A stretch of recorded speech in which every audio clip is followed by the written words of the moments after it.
Então, muito boa tarde, muito obrigado pela vossa presença. Temos aqui o nosso amigo Carlitos, como todos o conhecemos na aldeia,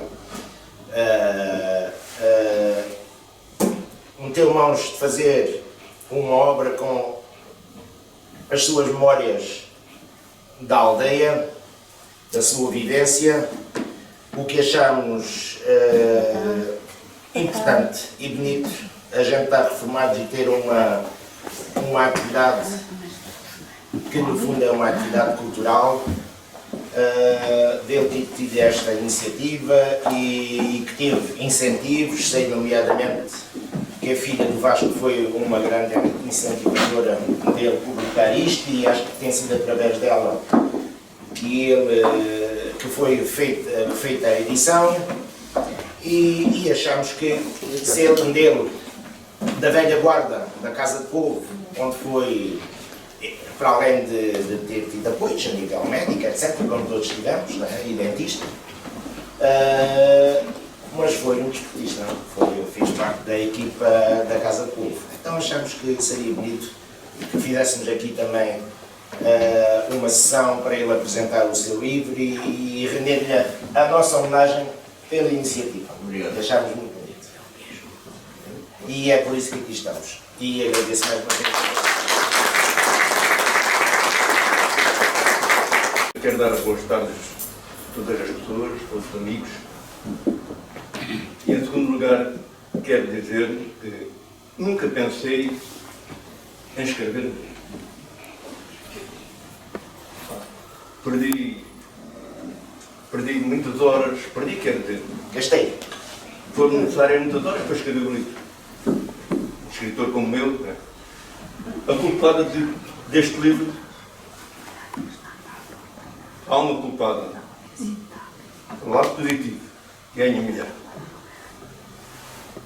Se não fosse ela, não passava horas ali em casa a pensar nisto e naquilo, tudo o que me aconteceu, ou pelo menos quase tudo, porque há muita coisa que ficaram para trás. E eu ia pensando e ia escrevendo, numa agenda, ia escrevendo. E mais tarde pensei em mandar para os meus amigos, todas as pessoas, ou quase todas as pessoas, que já estão 101 livros vendidos. Todas, ou 90% das pessoas, leram o que está aqui. Quem mandava tudo para o Facebook, tudo o que está aqui, tal e qual como está aqui. Nem é mais nem menos, é tudo como está aqui. Porquê é que as pessoas gostam deste livro? Talvez porque o Carlos tem esta faculdade de transmitir não só as suas histórias, mas as suas emoções. É uma pessoa que nasceu em 26 de fevereiro de 1943, em plena guerra, Segunda Guerra Mundial, que, como sabemos, se já era difícil naquela época, foi um período ainda muito mais difícil, com racionamentos, com dificuldades. E as histórias que foram aparecendo no Facebook, porque é interessante isso, não é? É que normalmente fala-se muito das coisas más que o Facebook traz, ou que as redes sociais trazem, mas é como tudo na vida, tudo pode ser utilizado de uma forma bonita, que seja útil, e também pode ser utilizado de forma menos bonita. E o que é interessante é que, no caso de uma pessoa com a quarta classe, como ele diz, e com perto dos 80 anos, tenha sentido o Facebook como uma ferramenta para conseguir transmitir muito do que pensava, do que sentia, do que ia vivendo, das dificuldades com que estava sujeito, e por isso eu nem sequer precisei de ler o livro nem a papel, embora depois tenha dado uma vista de olhos, porque eu fui acompanhando os seus textos e fui lendo ao longo destes últimos anos. E o que é muito interessante é que, para uma pessoa que viveu as dificuldades que ele viveu, que para além de uma infância pobre, de enormes dificuldades, depois também, ainda não tinha 19 anos, começa a guerra de Angola, Portanto, toda esta juventude desta época é muito marcada por um ambiente de tragédia. E o que nós sabemos até da psicologia é que normalmente estas pessoas cultivam amarguras. Normalmente diz-se que envelhecemos como vivemos.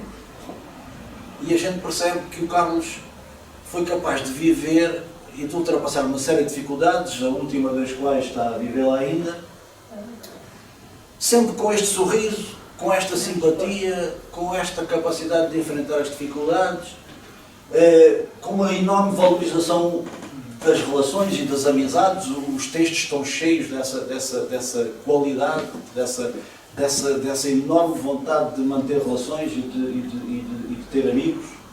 E, portanto, é uma pessoa que se abriu à sociedade e que, o que é normal quando as pessoas vivem uma vida de muitas dificuldades, é fazerem precisamente o contrário, é ficarem revoltados, é ficarem contra o mundo, é estarem angustiados, deixarem de viver, de conviver socialmente.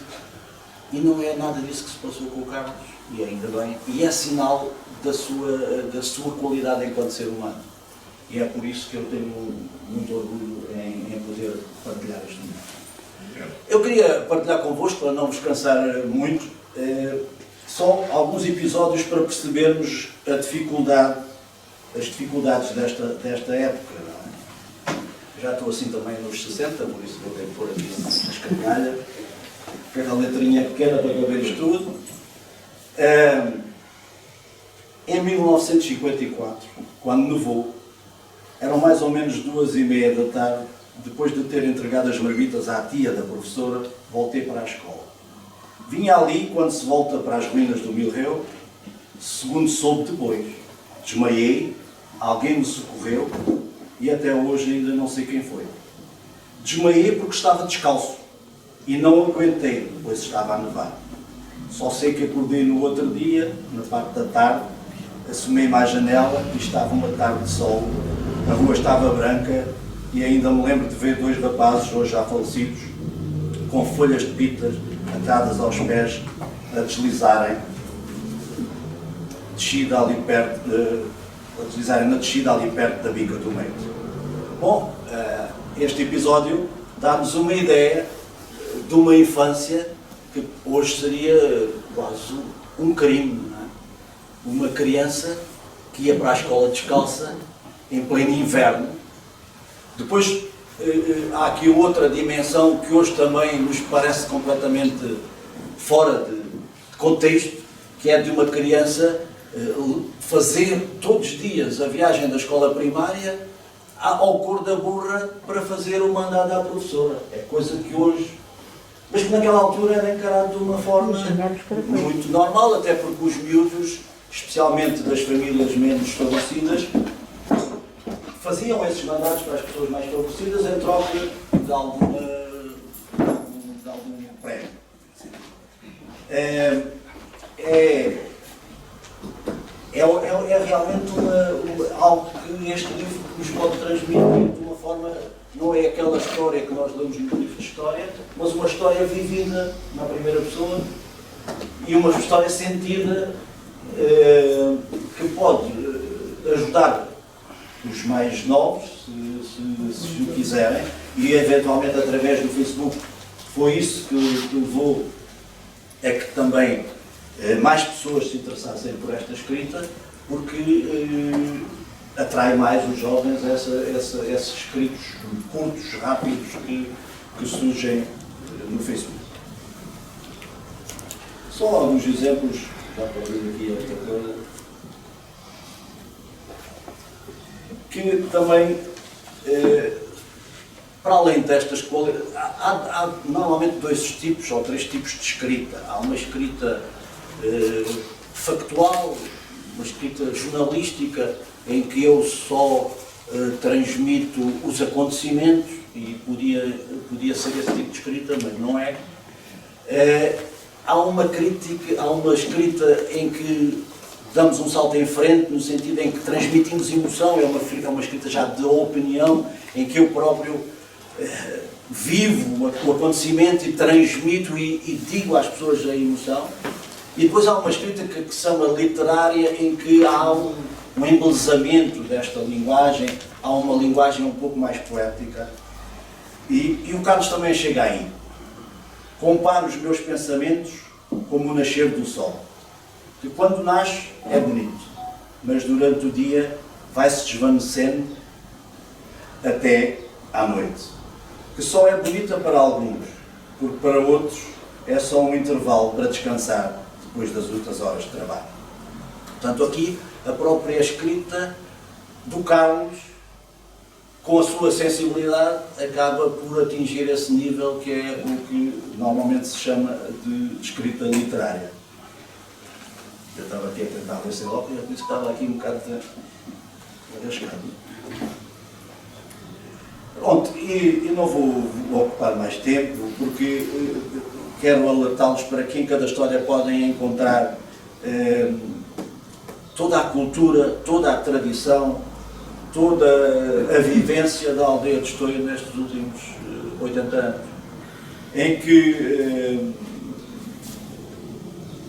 o personagem principal, neste caso o próprio escritor, por isso é um livro muito autobiográfico, é impossível falar deste livro sem falar do Carlos, e é impossível falar do Carlos sem falar do livro, porque o livro acaba por ser a sua própria história. E, portanto, as idas aos bairros, isto de bicicleta a pedal, numa noite correr 3 ou 4 bairros com fazer 30, 40 km de bicicleta a pedal, era para moços de 20 anos, não é? À altura. Mas hoje, os jovens hoje já não se meteriam nisso, não é? Portanto, é as questões até da própria tradição culinária, porque a mãe do Carlos, nós chamávamos a Tijula, era chamada para cozinheira de muitos banquetes, de muitas casas de família, que tinham posses para fazer essas festas, e portanto há aqui o retrato dos petiscos, das folhosas, dos fritos, de tudo aquilo que é a tradição na nossa aldeia. Por isso, e por tudo isto, julgo que é um bom investimento a compra do livro, porque pode nos ajudar não só a ter maior conhecimento do que se passou para os mais novos, como para os mais velhos recordarem as suas próprias histórias em cima das histórias do Carlos, porque provavelmente, para muita gente da geração do Carlos, estas histórias são as histórias de vida de todos os estoienses desta época. Obrigado. Obrigado. Os parabéns ao nosso amigo Carlos. Obrigado. Bom, e então, se os meus amigos, se mais alguém quiser dar uma palavrinha, está perfeitamente à vontade, porque isto somos todos aqui sócios iguais. E se não houver mais ninguém, e se tiverem interesse na aquisição, aproveitem do nosso autor estar aqui, de poder dar-nos uma